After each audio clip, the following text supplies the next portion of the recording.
The Andy Pollin Show.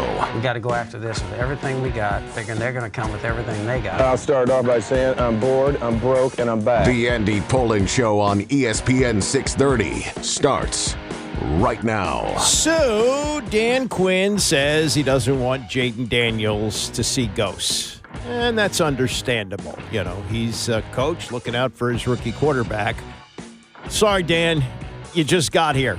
You don't really have a full understanding about what a walk it's been in the desert looking for this type of quarterback for so long. Yeah, there's been some false hope along the way. There was the one wonderful season of Robert Griffin III. Kirk Cousins at times looked like he could be a franchise quarterback. Alex Smith looked like a good pickup until he suffered that horrific broken leg. So here we are in 2024, and I'm sorry. We're going to look at him in comparison to some of the quarterbacks of the past who led this team to glory, like Doug Williams, who's been something of a mentor to Daniels, and I think that's an encouraging thing. RG3 really never embraced what Doug had to offer, and I think everything we've seen from him on and off the field indicates that he is going to be a star. I mean, there's really nothing so far that would indicate other than maybe he's a little bit reckless, maybe runs too much and could get hurt. That's the big fear. But if he stays healthy, and he took some big hits in college and didn't miss much time, they got something there. And we need to be able – I'm sorry, Dan. We need to be able to say this could be the best quarterback since Joe Theismann. This could be the best quarterback – well, maybe even better than Mark Rippon. Rippon benefited from a really good team around him, especially a great offensive line. But this has been fun. Let us enjoy it. Let the longtime fans like me say, oh, okay, let's look at the history of quarterbacks in this town and look at what we're getting here with Jaden Daniels and the hope that he brings that we won't be changing quarterbacks every 6 months here. So we'll get that taken care of, talked about in the 10 o'clock hour.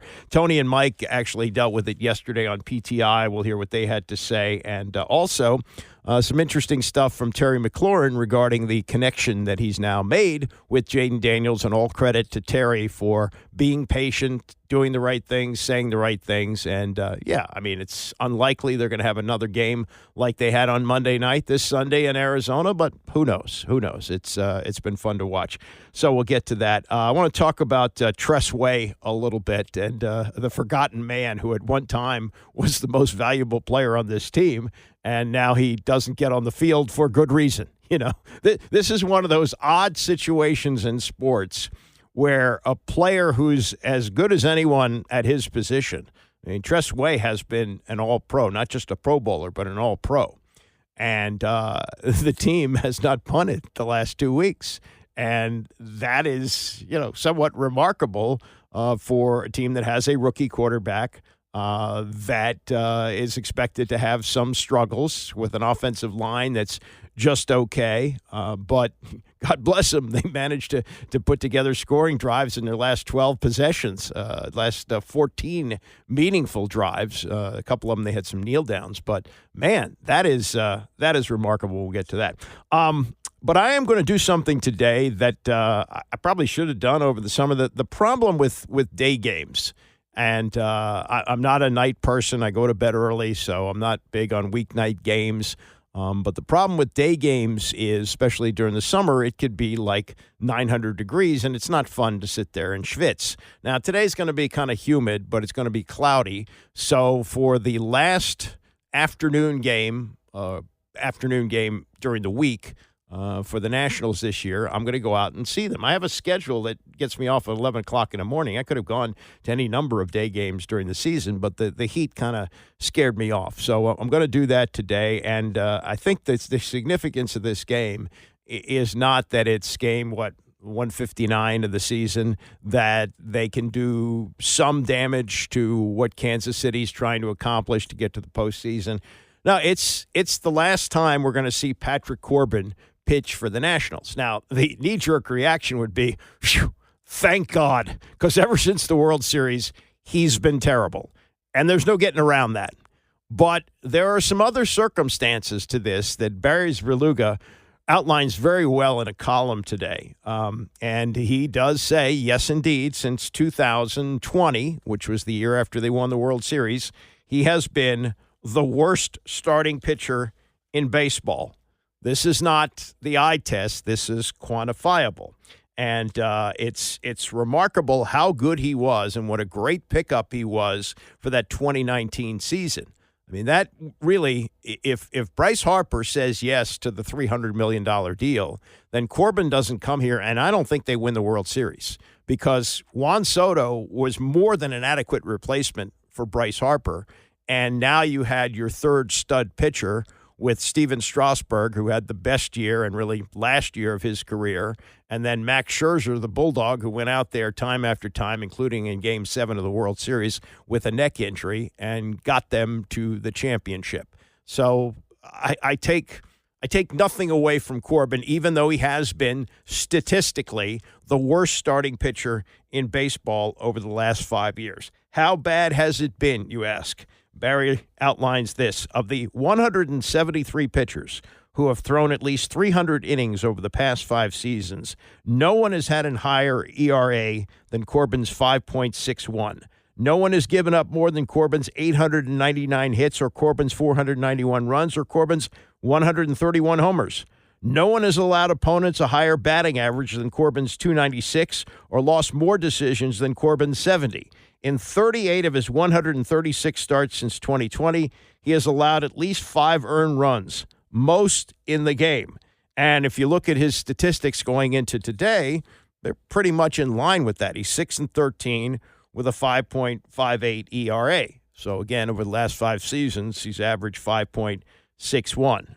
As Steve Spurrier would say, not too good, not too good. But here's the thing. Baseball's a grind. And it's day after day after day. And this team hasn't been good, really, for the last 5 years. Hasn't been, at times, has been awful since they won the World Series. And not all of that is Corbin's fault. You know, I mean, he's pitched well at times, and they've lost. Like, for example, this year's record is 6-13. That's not good. But in the 31 games that he started, the team is 11-20. I don't think all 20 losses were his fault. I think that some of them were just the fact that they didn't hit. And look at the evidence now. They've gone 31 innings without a run. They're shut out again last night. But what he does is he eats innings and he does not complain. Yeah, you could say he's got a $140 million contract, which is coming to the end after today. But you know, he goes out there. He doesn't, say, oh, my shoulder hurts, my knee hurts. He goes out and he pitches.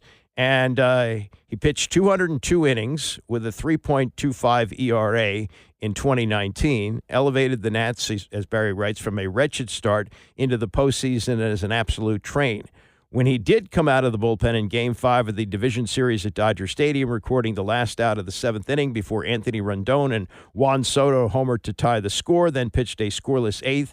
When he did take the ball from Scherzer in Game 7 of the World Series when the Nats trailed Houston, he managed to pitch. He pitched the 6th with the Nats down 2-0. He pitched the 7th, by which time Rendon and Howie Kendrick had homered to give Washington a 3-2 lead. And he pitched the 8th, at which point the Nats' advantage had grown to 4-2. The champagne was on ice. Corbin kept mowing down the Astros. Let's not forget that. And this is why I have always said that the Steven Strasburg extension, while it's proven in hindsight to be awful, $240 million basically flushed down the toilet.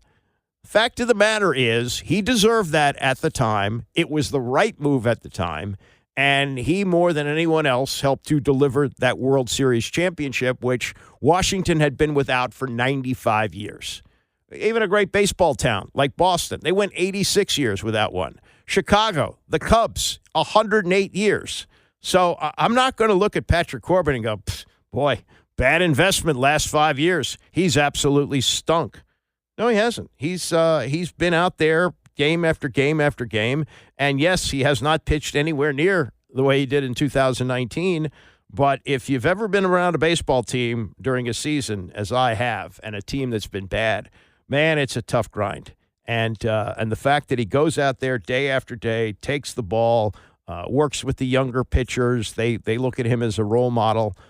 He's not going to go to the Hall of Fame, but he's got over 100 wins in his career, very respectable career. And as a matter of fact, he's shown enough flashes this year that somebody's going to sign him next year if he wants to pitch. He's not going to get a $140 million deal, but he's going to be pitching somewhere. So respect should be paid. And Barry suggests that when it's time to take him out of the game, and hopefully it's a game that's not out of hand, but let's say he gets into the 7th inning, that Davey Martinez, rather than take him out after an inning, should make a point of going out to the mound to get the ball from him, and everybody there, and I don't know what the kind of crowd they're going to have today, but everybody there should give him a standing ovation. I think that's absolutely right. So, it's not always the numbers that make the biggest difference here. And the fact that, it's a different era, so that, yeah, I mean, if he didn't have that contract, they would have released him a long time ago. Understood. But the fact is, he fulfilled his contract. He did the best he could. He never complained that, he had signed on with a team that he knew was capable of winning the World Series, and in the subsequent years, they had no chance to do that as they sold off one player after another, whether it was Scherzer, whether it was Soto, didn't re-sign Rendon, which proved to be a good move because he's been terrible with San Diego. But the fact of the matter is that with the Angels, it was the right move at the time to bring him in. He helped to deliver a World Series, and those things don't come around very often.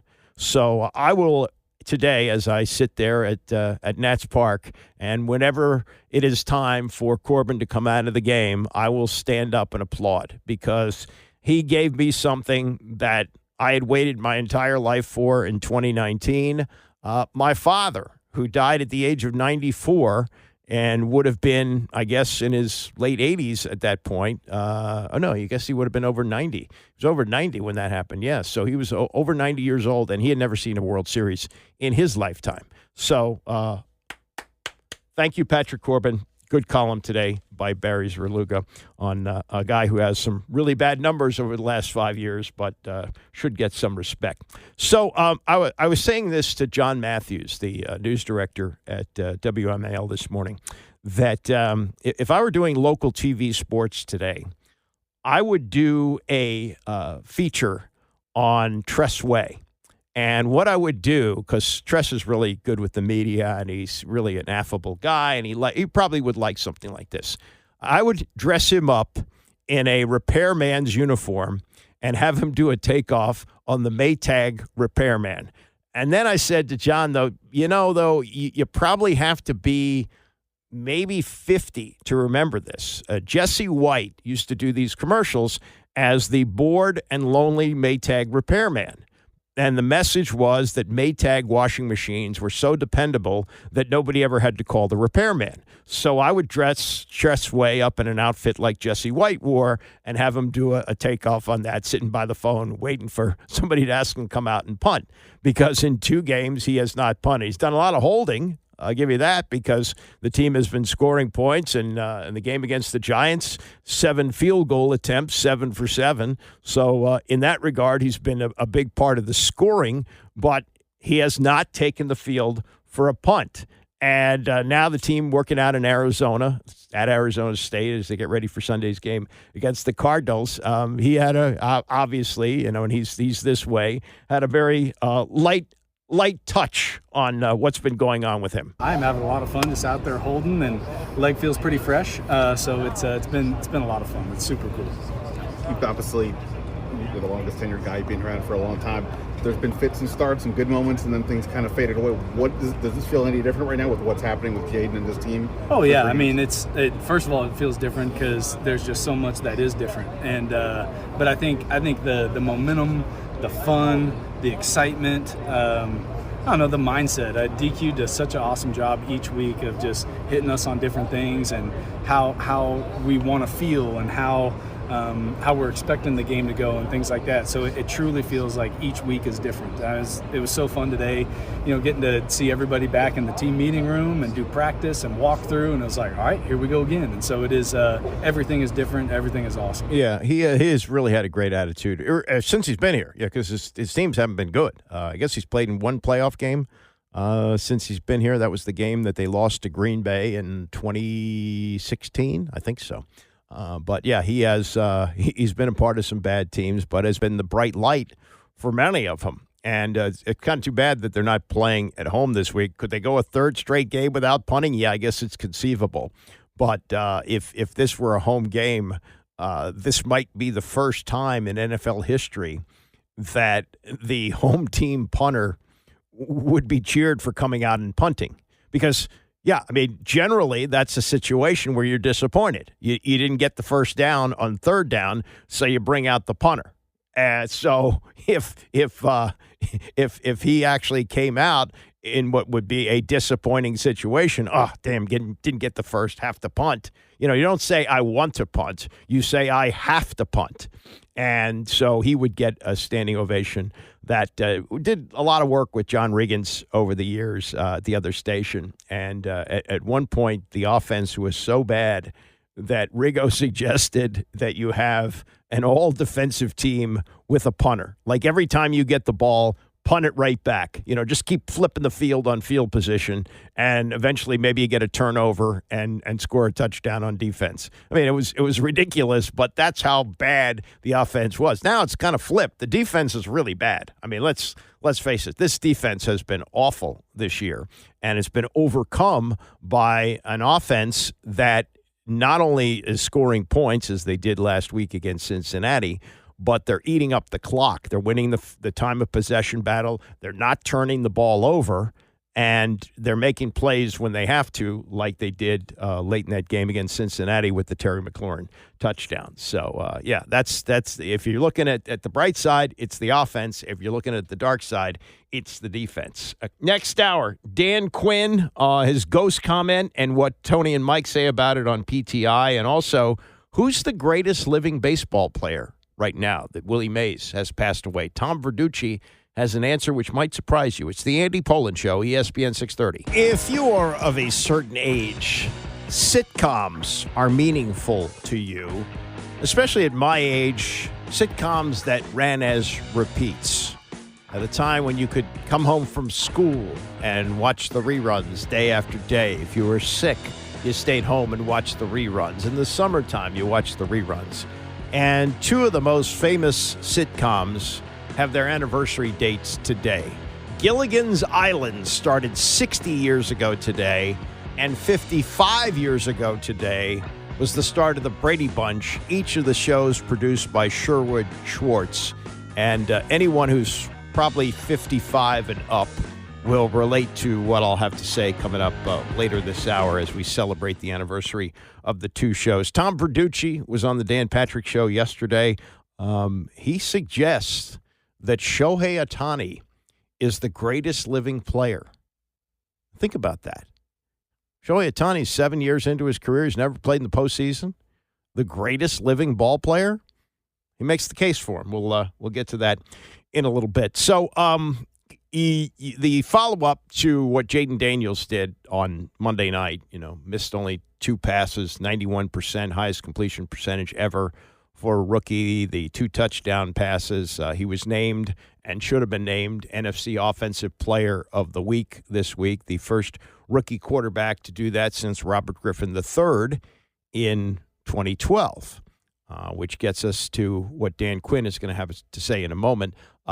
We had most recently, Adrian Peterson was the last Washington player to win Offensive Player of the Week. That was 2018. They were still known as the Redskins. That's when he made his comeback, and people were screaming, "Oh, don't do it! You'll ruin your legacy." He was terrific. He needs money. That's one of the reasons he played, and now he's bankrupt, and they're seizing his assets and all that. But he still had some tread on the tire when he played here. But when I think of rookie quarterback and NFC Offensive Player of the Week, Griffin was a great story, and he won it twice that year in 2012.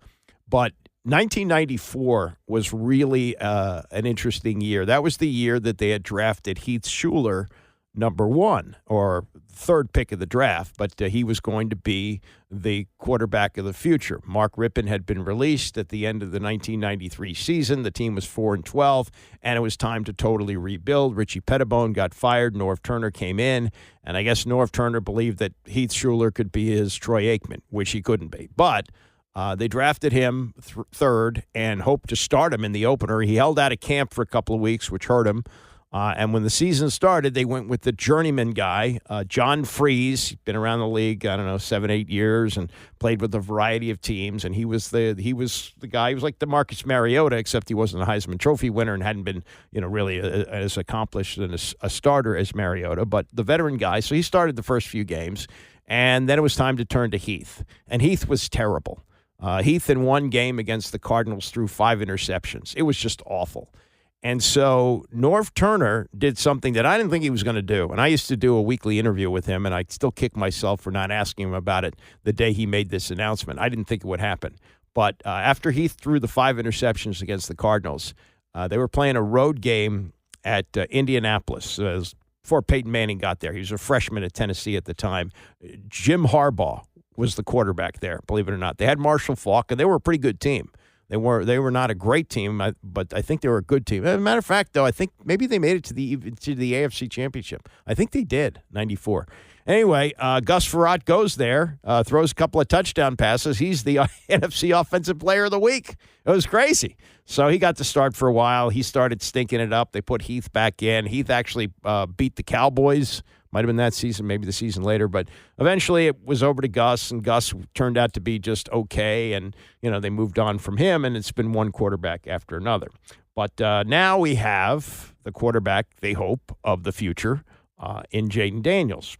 But this was Dan Quinn when he held his news conference on Tuesday once the team got to Arizona. And this is what he said about his rookie quarterback as a way of, I guess, hoping to protect him a little bit. I definitely understand, our fan base has been waiting, for the franchise QB. And but I also don't want Jayden feeling any ghosts, making sure he understands there's only one name on the back of that jersey, and that's for him. And I don't want any comparison or any of the other stuff. I think it was the Teddy Roosevelt quote, "Comparison is the thief of joy." And I agree with Jayden on that. And I don't want to compare him to anybody but him. Well, sorry, Dan. Doesn't really work that way around here. And Tony Kornheiser, who's been here for 40 years, Mike Wilbon, same thing. They have an understanding of this. Tony, who once authored the famous bandwagon columns when things were good with quarterback Mark Rippon and covered Joe Theismann and Doug Williams and all of that. Here was his take, along with Mike yesterday on PTI, on what Dan Quinn said. So Dan Quinn has been in Washington for an hour and a half. He just got here. I don't know what he knows about the ghosts in Washington, D.C. and their quarterbacks. I don't know what he would have learned by coaching, for example, in Seattle or Atlanta or Dallas, okay? The fan base in Washington has struggled through garbage for the last 2 decades. Not just quarterback They issues. have not had a quarterback start 4 consecutive seasons since, Mark Rippon in 1989 to 1994, which is 30 years ago. They have had a succession of bad quarterbacks, old washed-up quarterbacks who got hurt like Griffin and like Alex Smith, and quarterbacks who left for free agency like Kirk Cousins. Is what Quinn's saying, does it make sense? Sure, it makes sense. Let Jayden Daniels be Jayden Daniels. But, Mike, in this city, as you well know, every time he tucks the ball and goes to run, people see Robert Griffin. Yeah. And Robert Griffin has the same Heisman that he had, and for 13 games, everything looks great. People hold their breaths and cross their fingers. All true, Tony. All true. And it's a great discussion for us to have. We're old men. We were there for half of it. Yeah. We were there, sadly, for Joe Theismann that night. That's right. And Lawrence Taylor. So we've seen 40-plus years of the Washington football franchise by whatever name. Tony, there's no fear. There should be no concern for Jayden Daniels seeing those ghosts, because if he's anything like those, I'm going to say 95%, and I'm about to make a big fat generalization. Kids now, and he's a kid, they're not even aware of the players who came before them, even in the cities where they played. So I don't know, and I don't know Jayden Daniels, but I would bet my own money that he is not aware of any of the Washington players who came before him. So you don't think he knows Patrick Ramsey or Jason Campbell or Case Keenum? You know what I hope he knows? Heath Schuler? You know what I hope he knows? I hope he knows Doug Williams. And let me just tell you, I've been in football stadiums, high school, with Doug Williams, sitting with him, watching a game. And I am frightened by the number of people under 40 who don't know Doug Williams. They don't know. And they call themselves football fans. Doug Williams. All right. Here's the thing. None of these quarterbacks, and I could go on and double the amount that I've mentioned because I wrote them all down. None of them went to the playoffs twice. The Washington team has won, I believe. The last playoff game they won was 2005, and I think they've been in 5 in the century. It's not great. So is he going to see ghosts? I don't know. No, he's not going to see know. ghosts. Come on. I don't know. Does he like Bill Murray? Maybe he'll see ghosts. Yeah, that's funny. Now, Wilbon mentioned Doug Williams. This is, I think, one encouraging thing about Jaden Daniels. There is a relationship there. And remember, when RG3 was here, Doug Williams was with the team, and he was asked, Doug was, are you helping to mentor him? And he says, I'm offering it. He doesn't seem interested in it. Jaden Daniels has embraced this. And yesterday he was asked about what happened after the game on Monday night when he went into the tunnel after the game to get to the locker room and encountered Doug Williams and what that meant to him. And I thought his answer was terrific. This was Jaden Daniels yesterday speaking before practice in Arizona. It was awesome. Obviously, it was a very emotional, hard-fought win on the road against in a hostile environment against a very solid team in the Bengals. And, just to go out there and fight it out to the end and, be on the other side of the victory meant a lot. Just see all the fans who traveled all the way out there, go out there and just show them some love, see family, and just see Doug. You just sit up there and you reminisce of, Doug was doing this back in his time, and he put in the time here, man. So me and Doug had that relationship. It meant a lot. Good for him. Good for him, and good for Doug, who went through things that Jaden will never have to go through. Doug Williams was drafted in the first round by the Tampa Bay Buccaneers at the urging of then-assistant coach Joe Gibbs. And he was the lowest-paid quarterback in the league. He had taken the Bucs to the NFC Championship game. A couple of years later, lowest-paid quarterback in the league. He had enough. He left. He quit. And he went on to play in the USFL. And when the USFL folded, Gibbs called him, asked him if he'd be a backup, and he would. He said, that's the best job offer I got. And he was a backup to Jay Schrader, who was terrific in that year. But then Schrader got hurt, and eventually Doug became the starter. And the following year led them to the championship in one of the great performances ever in the Super Bowl, throwing 4 touchdown passes in one quarter. So I'm happy to hear that there is a relationship there between Jaden Daniels and Doug Williams. There should be, and that's good. And I'm sure Doug can help him with a lot of things. And he can look at a quarterback who is African-American, and it's not an issue now when you draft him. Draft an African-American quarterback. In fact, the 2 top picks, both this year and last year, were African-American quarterbacks. So Doug Williams come a long way, baby, and can shed some perspective there for Jaden Daniels. Plus, you got the peers in the league now talking about him. Aaron Rodgers doing his hit on the McAfee show yesterday was very, very, the other day, I guess Tuesday, was very, very complimentary of Jaden Daniels and said, that he looks like he's got staying power. He liked what he saw from the pocket from him, which is a big thing. Got to stay healthy. But that's big praise, and Daniels is handling that in a very mature way. I see stuff, and I appreciate my peers, showing respect, and be able to gain the respect of people that I've watched before me, and pay my time and pay my dues to them. But it just means a lot. But it doesn't matter what you did last week. You got to move on to the new week. Great. Right. Yep. Turn the page. Got to get ready for Arizona. That's good. The Terry McLaurin issue. Remember last week? Terry McLaurin. He's only got 39 yards in receptions. There's no hookup going on with Jaden Daniels. Could it be the end? Well, we saw what happened on Monday night, did we not? And this was Dan Quinn yesterday saying to the reporters, you guys really should have calmed down about this because I knew this was going to happen. We took some shots in some previous games. We didn't quite nail on them, but I think you'd heard us say we know what we've seen, back in Ashburn to go do that. And so it is one of Terry's strengths to get on top of people. And so sometimes there's the chance to do that. Other times it's not, where they're going to take away the inside stuff. You got to hit on crossers and catch and run plays. So I had no hesitation that it was going to happen. I just knew that it would. I'd seen it too many times already in practice. I've been so impressed by him. He's got such a high standard about him, talking about Terry, where things, his approach, his consistency never has. And so all of us knew that about him. That's what the NFL is, tight match coverages and making catches, and the ability to convert for him one of the third or fourth down receptions that he had, I thought was super impactful in the game. Yeah, he has been everything you could have hoped for as a person since he's been here, Terry McLaurin. Is he one of the top 5 or 6 receivers in the game? Probably not, but an excellent top receiver for Jayden Daniels because he's had patience. He told everybody going into the Cincinnati game, stop worrying about my numbers right now. That puts more pressure on the young quarterback. We're going to get this right, and things will work out. And obviously they did on Monday night. And yesterday, talking to reporters about the game-winning touchdown pass and the development that we saw and development pay off in Terry catching 100 yards worth of passes, including the touchdown on Monday night. We were confident in the call, and it was just a matter of playing big man football, and that ball that he threw was unbelievable. So just to be able to come through in that situation where we haven't seen that kind of opportunity this season where the game's on the line, zero coverage, third down, all or nothing, and you execute at a high level. That's big time football. Heineke used to always say, I'm just going to throw it down there. Terry's down there somewhere. Is that something like, to a certain degree with the young quarterback, look, that just get me the ball while working out. Sure, and I think him and I have continued those conversations even from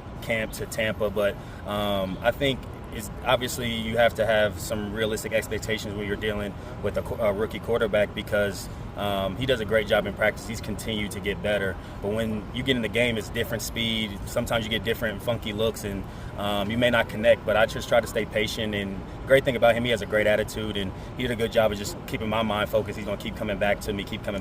And, we get reps at least once or twice a week in deep balls in practice where we're just working on the catch point. So for us to come through, it was a really big moment for us. But I think I'm just excited to continue to see how we build off this going forward because a guy with his talent and a guy like myself who really wants to make plays, I think is going to continue to open up everything for us, not just for myself. So to quote Aaron Rodgers, RELAX, reports of Terry's demise are way premature, and 3 games into the season, the outlook is very rosy between the two of them and that connection, and you got to feel pretty good about that. The Commanders 3.5-point underdogs for Sunday's game. They're working out at Arizona State, and fortunately they have a bubble there, not because of rain, but because of intense heat. It's over 100 degrees there, so they do work out in the bubble, and there is, I guess, some outside work that they want to do, but that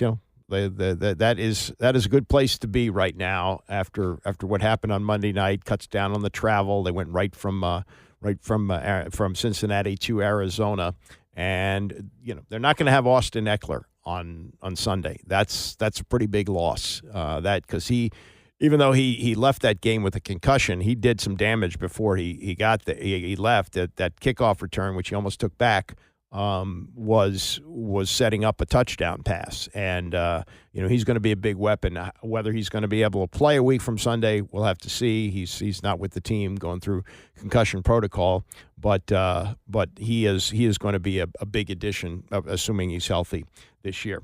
Coming up, Tom Verducci on the case he makes for Shohei Ohtani as the greatest living ball player. Sounds ridiculous when you first hear it for a guy who's been in the majors 7 years and hasn't played in a playoff game.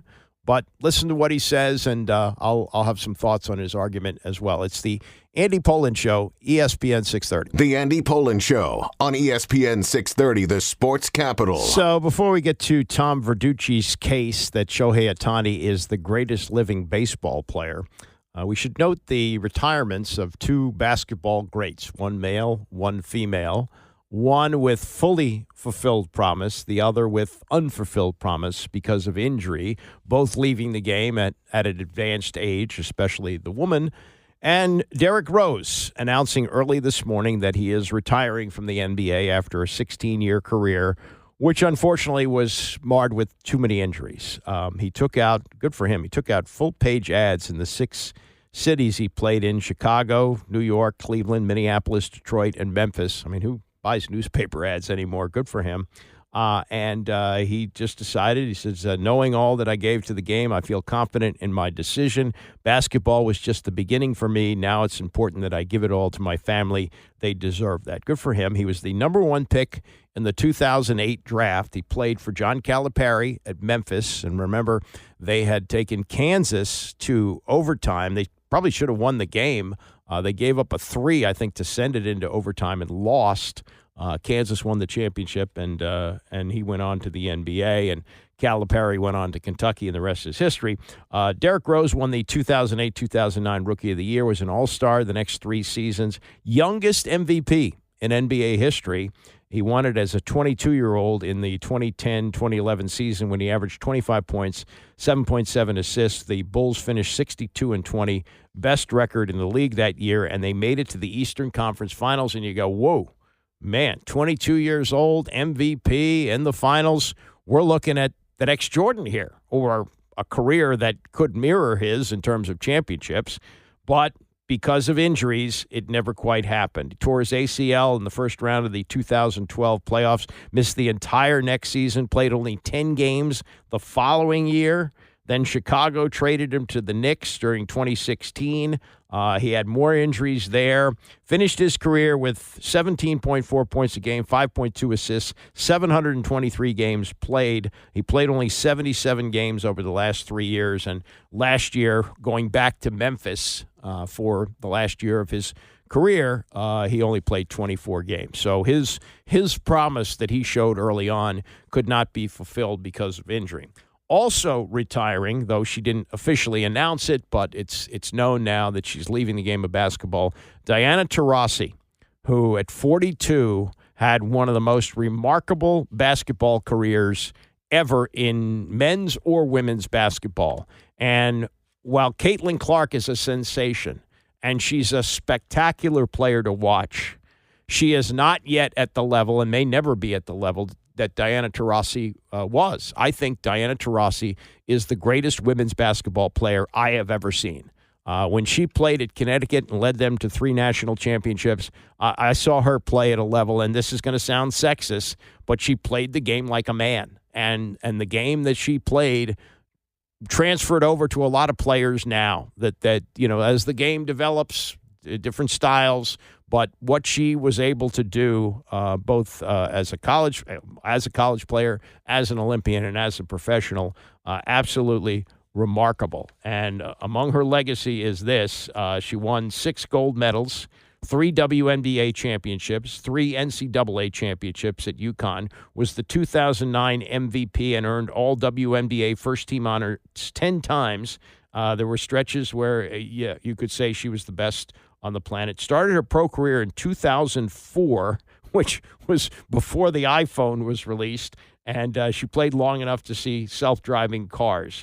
Absolutely remarkable. At 42, she had 21 points in Game 1 of the playoffs, and was the first WNBA player in history to score 20-plus points in a playoff game after the age of 40. So hats off to her. What a remarkable career Diana Taurasi had. And on the same day, you know, the juxtaposition there of the unfulfilled promise of Rose, who was at one time, because he got the award, the best player in the NBA, but because of injuries, you know, didn't have the career that seemed to have been promised to him, while Diana Taurasi squeezed everything out of it, right? 6 gold medals. Who's going to do that again in basketball? Who's going to be able to play on 6 Olympic teams? It's just not going to happen anymore.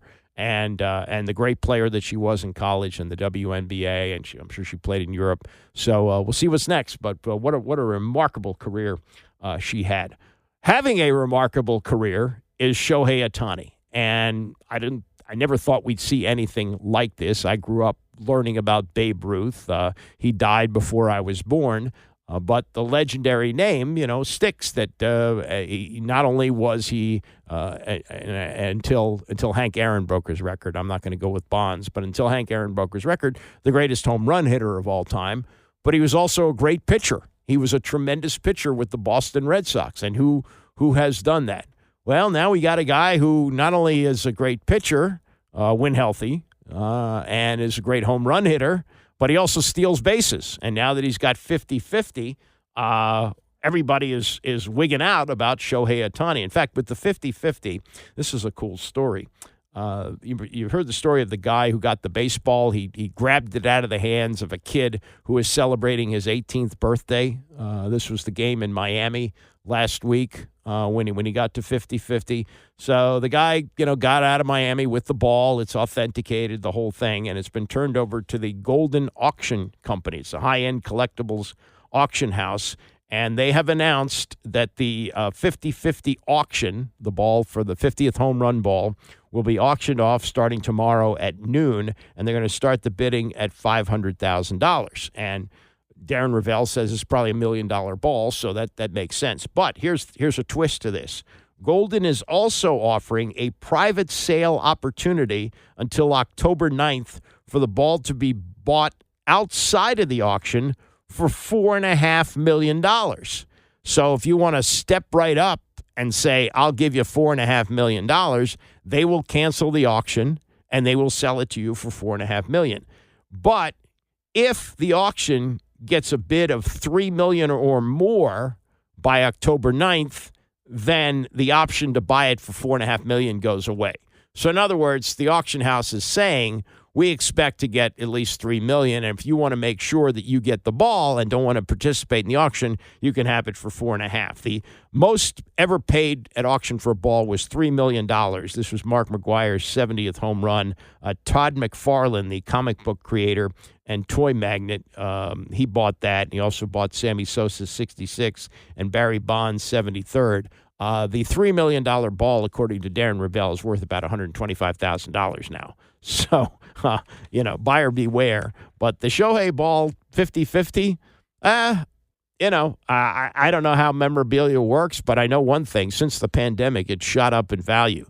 I mean, used to be you could buy a Mickey Mantle card for $50,000. Now the price is $5 million or something like that. So, this baseball is going to sell for a lot of money, and it sounds like it's going to reach $3 million, which is just amazing. Of course, $3 million isn't what $3 million used to be, but it's still a hell of a lot of money. As for where Shohei Ohtani stands, this is Tom Verducci from Sports Illustrated, and he also does work for Fox. He was on yesterday on the Dan Patrick Show, and this is what he said about Shohei. I mean, I don't know about you, Dan, but I'm looking at this guy, and I think we have to start thinking about Shohei as the greatest living player. I mean, I know it's a mouthful, but I'm not talking about career, but his talent. You've got Griffey, you've got Ricky, you got Bonds, you got Clemens. Now that Willie Mays has passed, that mantle is out there, greatest living player. And to me, it really is Shohei Ohtani. This is a guy who can compete year after year, except for this year he's hurt, for both the Cy Young Award and the home run title. Think about that. The same guy competing for Cy Young and the home run title. And maybe the stolen base title as well. I mean, if you win all three of those in a year, what else do you need? Now, he's played 7 years, and he's never been in a postseason game. Might be the fault of the team he was with. The Angels might be the case. The Dodgers, they have won World Series. They've been one of those jewel franchises. They're the favorites to win it this year. Ohtani obviously is going to win the MVP in the National League, and he didn't throw a single pitch. It's all as a DH for stealing the bases and hitting the home runs. And I mean it's hard to argue that. And I don't think it's almost like Travis Hunter at Colorado, that he might be the best defensive back in the country and maybe the top receiver. And we'll never have that in football. I mean, he may play some wide receiver and probably will be a starter as a defensive back when he gets to the NFL. But could we have something like that in football in this day and age? No, we could not. There's no real comp in basketball, though. When Michael Jordan played, he might have been the best defensive player in the league as well as the best offensive player. Used to say if you wanted somebody to take the last shot, it would be Jordan. If you wanted somebody to defend the last shot, it would be Jordan. In hockey, there have been great scorers like Gretzky and like Ovi, but we're never known for their defense, I mean, Bob Ryan likes to make this case, and maybe it's a correct one, though he had a shortened career because of injuries, but he says Bobby Orr might be the best hockey player ever because he was a defenseman who also scored. So maybe there's a comp there. But in baseball, Babe Ruth has been the previous comp. Well, Babe Ruth, did play some. I guess he did play some in the outfield when he was pitching, and when he pitched, you hit. So you had to do both, and they realized he was such a great hitter that they decided that they would get away from the pitching with him. With Shohei, he's been an excellent pitcher. He's a guy who's averaged 11 strikeouts per 9 innings. And he could he win the Cy Young and the home run title in the same year? He could. He might be able to do that. Now, Ruth didn't have the advantage of the DH. Had he had the DH, I don't think they would have ever had him stop pitching. Why would they? Right? You didn't think about load management in those days. Now, Ruth really, didn't keep himself in the kind of shape that these guys do today, but he was a great talent.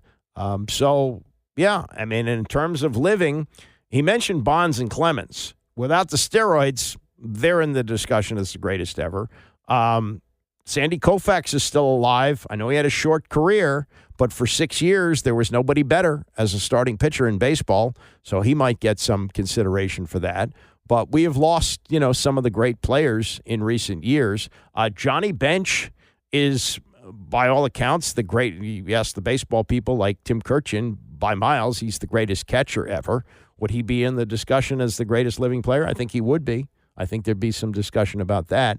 But, Johnny Bench wasn't also pitching, so I don't know. It's a really good question, and it's a really good debate. And I think we'll probably be able to make a better argument after this postseason. Like if the Dodgers go all the way and Shohei is just spectacular in the playoffs and the World Series if they get there, maybe. But, you don't really think of it in those terms, but now you might. Now you might say, yeah, greatest living player. And when Bonds was doing his thing, hitting 73 home runs, even though you had Aaron and Mays alive, without the steroids, you'd say, yeah, he might be the greatest living player. He is the all-time home run hitter. That's in the books. It's in the record books, tainted or not. It's there. He won a slew of MVPs. I think you got to think about it. But right now, if you're looking at the clean guy, it's probably Shohei Ohtani. You know who else without the steroids would get consideration is A-Rod. A-Rod didn't win a lot. He won one World Series with the Yankees, but that's something to consider there. As for what we're looking at as we head into the playoffs this year, the team with the most wins is the Phillies with 94. They have clinched the division, and with only 3 games to go, they're not going to win 100 games. So we're going to have a year where nobody wins 100. And Verducci was asked by Dan Patrick yesterday what that means in terms of what we have heading into the playoffs. Teams like the Dodgers, Dad, have figured out that there's really not a great reward for winning like 110 games. You're better off not putting that accelerator to the floor, giving your guys rest, especially your pitchers, not going all out to win a boatload of games because you're winning your division, and they're not there yet, don't get me wrong, but you win your division, you don't get anything extra from winning 110 games. So I think there's a lot of that going on where teams have noticed in the postseason, tournament baseball, man, it's like American Legion baseball. The best team isn't going to win. We pretty much know that going in. The hottest team, the one that has breaks go their way in a small sample, are going to win. So I think teams have realized, let's go, I don't want to say easy on the regular season, but we're not going to try to win 110 games because we want to get to October with our guys healthy. That's the biggest thing. Yeah, well, the San Antonio Spurs, Greg Popovich made a career out of this. The regular season didn't really matter. Let everybody else have bragging rights. We're going to be ready to go in the postseason. There's a lot to be said for that, and this may sound like a knock on Cal Ripken, and it shouldn't. But Cal Ripken, who set the record for most games played, that record will never, ever be broken. That's not going to happen. They played over 15 years every single game, and that can't happen again. Cal Ripken won one World Series. That's not his fault. The team a lot of years didn't spend money, and he won it in his second year. He won it 1983. So could you make the case? And baseball, boy, talk to anybody who's been around the game for a long time, played it, broadcasted, covered it as a writer. It's a brutally long season. It is a grind, and if you get to the postseason and you're in, look at last year. We had the fewest combined wins of two World Series teams ever, with the Texas Rangers beating the Arizona Diamondbacks. And Verducci's right. Once you get in, it's a crapshoot. And those two teams happened to emerge, and they won. But remember, it was the Orioles with 101 wins who had the home field and all that, playing a wild card winner in Texas. Texas swept them. They didn't win a game. Texas went on to win the World Series. At the other end are the White Sox. And the White Sox have actually won 2 in a row. They're eventually going to get past the Mets 120. They've got, 3 games left to go. So they got actually 4 games left to go, right? 4 games, including today. So they're 38 and 120.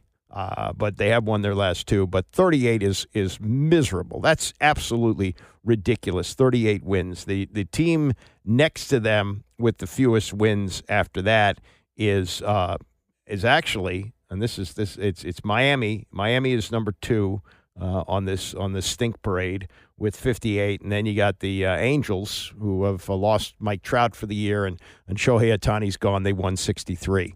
But the White Sox have been so bad. I mean, they're 20 wins fewer than the second worst team. That's pretty remarkable.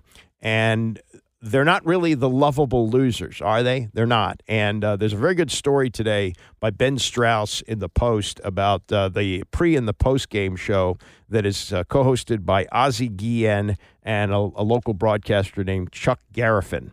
I think that's right. Garfien. Chuck Garfien is his name. Garfien. That's what it is. And so they do this show that's gotten a cult following. And Ozzie is the funny guy. Garfien is the straight guy. And they deliver, as he says, doses of honesty and humor on the team-owned network during a season in which the White Sox were poised to set the record for losses in baseball in the modern era. At the trade deadline, Guillen delivered a message to the players who might be expecting a ticket out of town. Who'd want you? After one particularly painful loss, Garfien literally crawled onto the set for all to see. I was so weakened by what just happened, I couldn't walk, he explained. On the same post-game show, Guillen held a cactus near his groin and said it felt as if he'd been sitting on it for 9 innings. The show even bestowed Guillen with an honorary doctorate degree for a recurring segment called Dr. Ozzie. Later, after yet another loss, Garfien sprawled out on a couch pretending to be Guillen's patient. Dr. Ozzie prescribed vodka. So there's at least some levity in this, but it's not, it's not Choo Choo Coleman. It's not Marvelous Marv Throneberry with the 62 Mets. It's a miserable team. And as is written here in the Post, for the most part, reporters said that players have been both understanding of their circumstances and generally approachable. A month into the year, it's, why do you suck? And the answer has always been, well, we don't want to suck. We're trying hard not to suck. And they've answered it over and over again, said Bruce Levine, a veteran baseball reporter in town. Reporters described last season and the previous one, when Tony La Russa was the manager, as a campaign far more fraught than this one with turmoil. The clubhouse was angrier, said one reporter, who, like some others, spoke on the condition of anonymity because he did not want to be, was not authorized to speak publicly. This year, there's less tension. There are more jokes, often about the owner, Jerry Reinsdorf, who's 88. One reporter mused after a recent game that the White Sox needed a Nancy Pelosi to dispose of him like Joe Biden. Wow. Jeff Passan, who works for ESPN, actually spent some time with them. I guess he's got a big story coming out about that. And he actually had picked them to win the World Series just 2 years ago. How about that? And the fans, it's Chicago. You got a lot of people and some loyalty. They are averaging 18,000 a game, which is not great, but it's better than 3 other teams in baseball. I imagine one of them is Oakland, and they're playing their last game ever in Oakland today. So there's that, and that is at least providing some levity to the situation. But as Verducci told Dan, it's not really a funny situation, and it has reached the point of, oh my God, I can't believe how bad they are. Are the White Sox fascinatingly embarrassing, or just embarrassing? No, that's the problem. I don't know that people are going to be writing books and telling tales about the 24 White Sox the way they do the 62 Mets. I don't know if there's anything lovable about them. They were just a bad team out of the gate and got worse. And I'm not sure what their future is, but they're a long way from really competing. So, yeah, I just think that we kind of just dismissed them as a really bad team, but I don't think we were fascinated by them. This race, so to speak, down the stretch with the 62 Mets, I don't think it's captivated anybody. It's hard to be that bad. It is. I mean, there's been a lot of bad teams, but they're going to end up with more losses than anybody in the history of the sport. And 3 years ago, it looked like the future was extremely bright. Yeah, I mean, how did it happen? Pitching, they had Rodon, they had Giolito. A guy like Luis Robert was being compared to Mike Trout. Yeah, I mean, I don't know how it all fell apart so quickly, but the player development system just kind of stopped. There was nothing coming there. It's a good question, Dan. I agree with you. It's hard to be this bad. The Royals last year lost 106 games, and look where they are this year, right? They may get in the postseason. But I just didn't see – I don't think anybody saw this level of ineptitude coming. And guys like Benintendi, who are supposed to be good players, just fell off a cliff. Everything went wrong for this team. 38 and 120. 38 and 120. I don't think – well, I guess the Tigers did get to 119.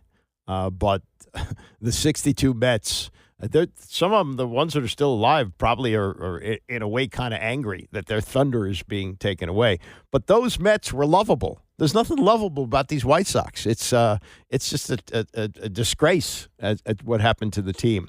So we'll get to more on that another day. The Lakers are getting ready to open up training camp. They had a news conference yesterday, and they're working on the specifics of how to premiere what is, the all in the family story of LeBron James and Bronny James when they become the first father-son duo in NBA history. Now, likely Bronny ain't going to play much this year, but we're going to have a lot of excitement when you see this for the first time. It's never happened in basketball. It's never happened in football. It's happened several times in baseball, most famously the Griffeys, who once hit back-to-back home runs in a game. But the season begins October 22nd. They got some exhibition games in between. I wonder if they'll wait till the regular season to roll this out.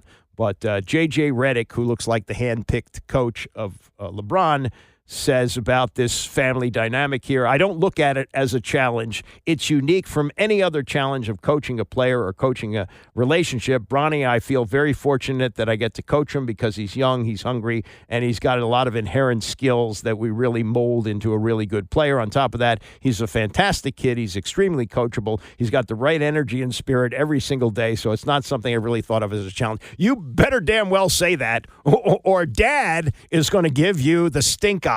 So, this is a clip and save. This is one of those where we look at that quote now in late September, and let's see how that quote looks in late January. Let's see how that ages. But, right now they're looking at the Bron thing and to see how that's all gonna play out with the 40-year-old dad and what is he now, 20-year-old son. So good luck. We'll all be curious to see how that plays out. Bram is coming up next, and I will see you back here tomorrow morning at 9 a.m.